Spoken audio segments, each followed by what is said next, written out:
Ayano Koji pernah pergi ke New York. Nah, jadi masih kita coba bahas lagi ya mengenai serialnya dari Classroom of the Elite, dan kali ini itu sendiri masih mengenai kejadian-kejadian penting yang ada di light novelnya.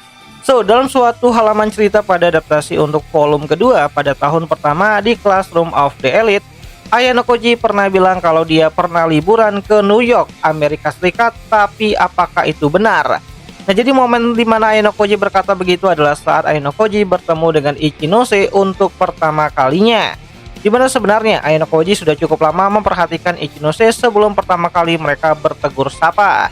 Bahkan Ayano Koji sempat menilai Ichinose sebagai pribadi yang memiliki kekuatan untuk membuat orang lain menyukainya.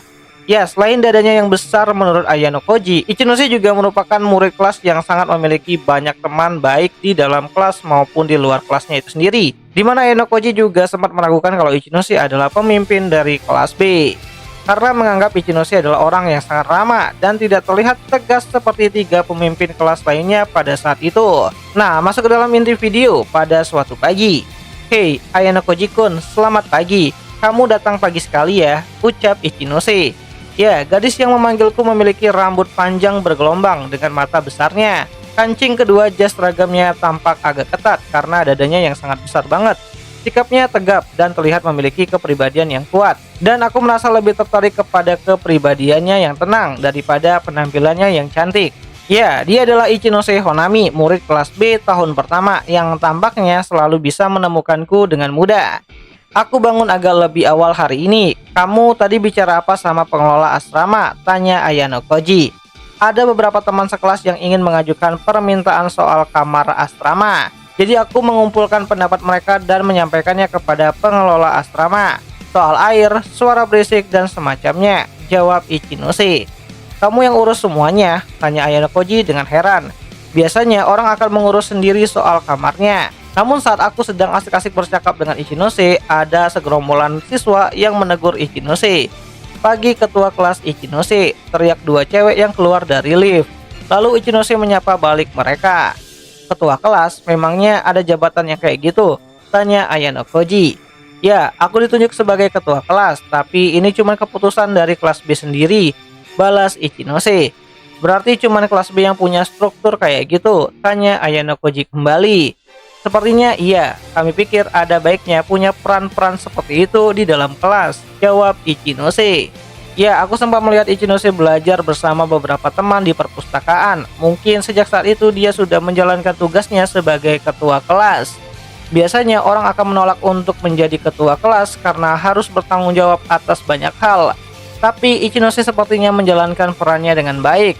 Kamu benar-benar memimpin kelas B ya," ucap Ayano Koji yang tanpa sengaja mengungkapkan isi pikirannya.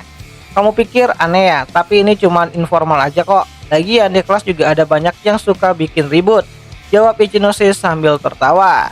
"So, singkat cerita kami mulai berjalan menuju sekolah bersama. Biasanya kamu datang agak siangan kan?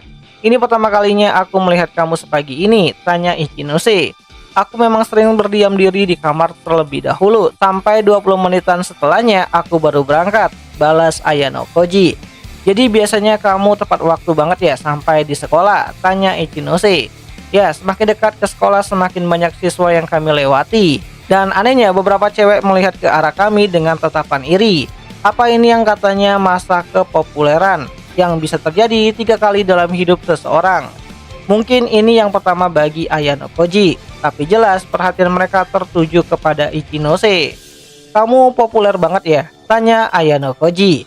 "Itu cuman karena aku ketua kelas, tidak lebih," balas Ichinose.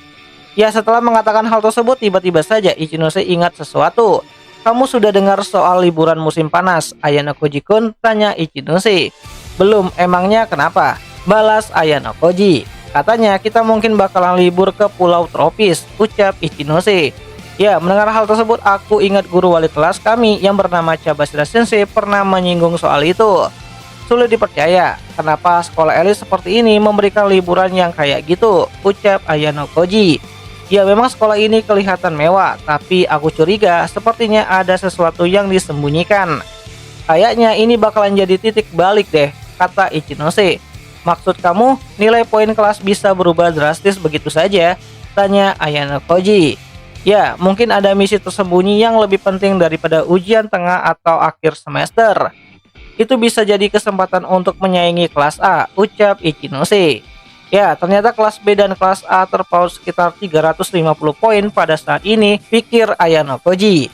Ujian mid semester kemarin adalah satu-satunya kesempatan kami untuk menambah poin. Padahal saat itu kelas A juga sempat kehilangan poin, ucap Ichinose dengan nada menyesal. Ya, meski Ichinose kelihatan tenang, Ichinose bilang sedang mempersiapkan semuanya sebaik mungkin.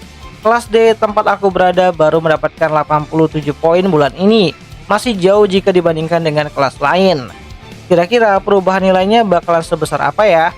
Kalau selisihnya makin jauh, kita mungkin makin sulit untuk mengejar, ucap Ichinose. Kalau benar-benar liburan ke pulau tropis, pasti seru banget, sambung Ichinose kembali. Aku tidak terlalu yakin soal itu, ucap Ayano Koji.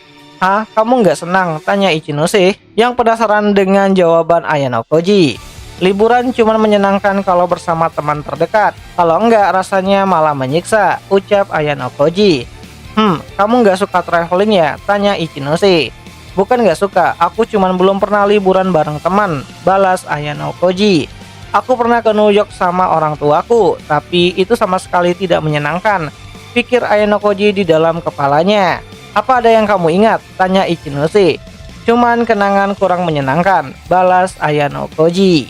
So, dari perkataan Ayano Koji kita bisa tahu kalau Ayano Koji sedang berbohong kepada Ichinose, dimana aku masih belum mengetahui alasan kenapa Ayano Koji berbohong. Tapi aku bisa berkata kalau Ayano Koji pada saat itu sedang berbohong adalah karena pada adaptasi light novel volume 0-nya yang menceritakan kisah Ayano Koji di dalam White Room, kita dikasih tahu kalau Ayano Koji baru pertama kali keluar dan mengetahui dunia luar pada saat usianya mencapai 14 tahun sebelum akhirnya ia diasuh oleh Matsuo dan berakhir di sekolah elit yang seperti kita tahu saat ini.